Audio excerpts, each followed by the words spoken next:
Tissue चल रहा है, ये इस्तेमाल कर सकते हैं? जी कर सकते। उसकी वजह यह है कि दीन ने माल को ज़ाया करने से मना किया।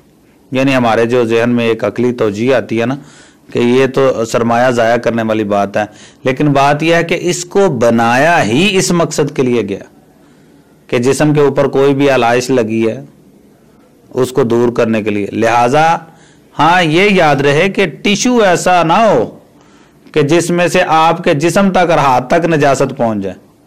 कि यानी मिसाल के तौर पर ये जितना बारीक टिश्यू है, अगर कोई इसके साथ इस्तिंजा की किफ़ायत करना चाहता है ये नहीं करेगा। तो इसके लिए जो अगर किसी ने नजासत वगैरह को पाक करने के लिए टिश्यू इस्तेमाल करना, तो फिर वो जो किचन के लिए मिलता ना उसको स्पेशली बोलते हैं किचन टॉवल है, या इसी तरह से वॉशरूम के लिए अलहदा से मिलते हैं कि वो जो है ना दबीज होता है, थोड़ा मोटा होता है कि वो पानी अपने अंदर जज़ब करने की सलाहियत रखता है। तो ऐसा कोई हो तो उसके साथ इस्तिंजा वगैरह किया जा सकता है।